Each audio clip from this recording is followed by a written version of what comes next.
Take a look at what happened. What if I told you this was AI? Well, clearly it's not, because I mean, it's literally all over the world right now and it actually happened. Okay, hold on a second though. Just imagine this. Global panic. What? Say what again? Chaos in the streets.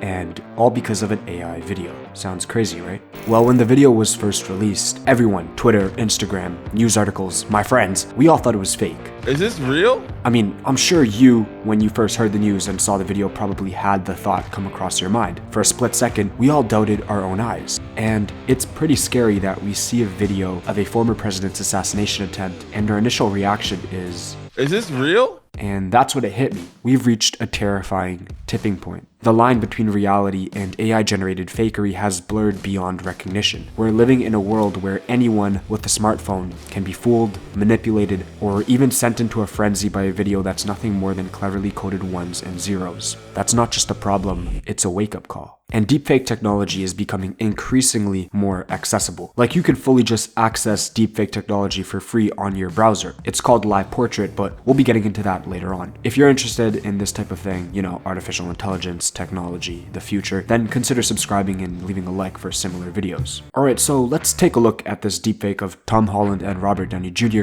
in Back to the Future. Strangely, this kind of works. I mean, if they ever needed to make a remake of this movie, I think we know who they should cast. But to the naked eye, you wouldn't be able to tell whether or not this was a deepfake. And this was made 4 years ago. Just imagine how refined today's deepfakes look compared to this. Okay, so how about Taylor Swift promoting a cookware brand and promoting it as a giveaway? Okay, so this one wasn't as good. Those who keep up with AI and deepfakes could instantly tell it was fake based off her strange robotic cadence, but this scam actually managed to trick a good amount of people. The Lucresit scam campaign also featured fabricated versions of Martha Stewart and Oprah Winfrey. So yeah, as deepfake technology advances, so do the scams. Here's another example with Nicki Minaj and Tom Holland. Not gonna lie, this one was pretty bad. I mean, the faces just look completely unnatural, and I'm sure if you weren't familiar with deepfake technology, you'd still be able to tell that this wasn't real, although it was funny. There's actually thousands more of these deepfake videos on YouTube, so if you want some more examples, I suggest checking them out. It's really crazy how a good deepfake is almost indistinguishable to a real video. But so far, most of these examples, apart from the scam, have been pretty harmless, just some good AI fun. But while some may use the technology for fun, others will use it for harm. In Hong Kong, a financial institution was scammed out of $25 million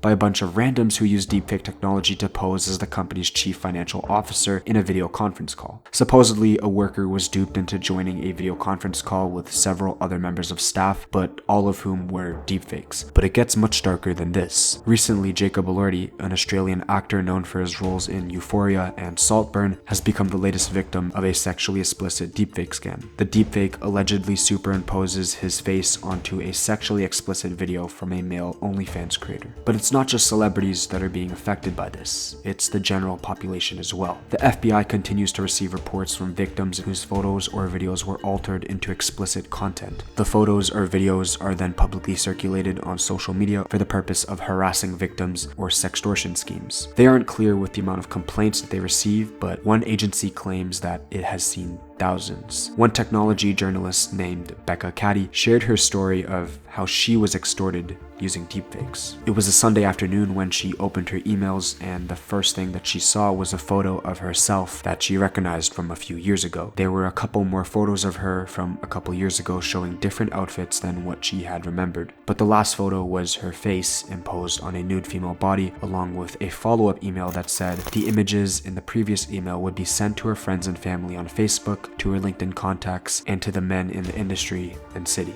It said she had 12 hours to send Bitcoin to the provided address to prevent the images from being shared. This just shows that this can happen to anyone. All a scammer needs is a few photos of you that I'm sure they can pull from your Instagram, Facebook, or other social media that you use, and they can use your face for deepfakes. With the US elections coming around, many politicians and journalists are concerned about the potential of deepfakes affecting the elections. All it really takes is one dedicated kid to deepfake one candidate saying something controversial and spread it online to influence someone's vote. If you were aimlessly scrolling on Instagram or Twitter and randomly came across a 5-second video of Donald Trump saying he would raise the price price of beer if elected, you'd probably think it's fake, sure, because now you're familiar with deepfakes and know the potential dangers of them. Well, this actually happened, not with Donald Trump, but in Slovakia. Leading up to their highly contested parliamentary election, a video of a candidate announced plans to raise the price of beer if elected. There has already been acknowledgement of risks from artificial intelligence in the United States. The US Senate Rules Committee recently held a hearing on AI-related threats to elections, and bills have been introduced in both chambers to address disclosures in political ads. However, there is still much more that can be done before the 2024 presidential election to safeguard the vote. First, the US Congress should mandate that large social media platforms like Facebook, Twitter, and TikTok require labels on all AI-generated content and remove all posts that fail to disclose this. Second, political campaigns should pledge to label all AI-generated content in ads and other official communications. On the platform front, Google and YouTube have already required that ads using AI-generated voice and imagery be clearly labeled. Okay, so now that I've shown you the potential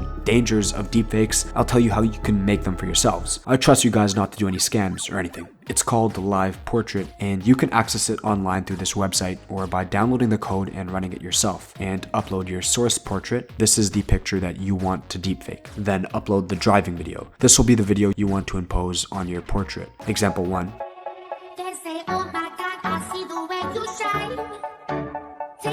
If you've ever wanted to have a painting reenact a TikTok dance, well, now you can. Example 2. Honestly, I suggest trying it out for yourself and using your own pictures to see the magic, but I just wanted to give you guys a glimpse into how accessible deepfake technology is. A couple years ago, I used to think deepfakes were only accessible by rich millionaires who bought the latest technology, but now literally anyone can create deepfakes. It's pretty scary when you think about it. Scams, extortions, false information, these are all very real threats that you need to be aware of as this technology advances, because in a few years, we may not be able to tell the difference between deepfakes and real life.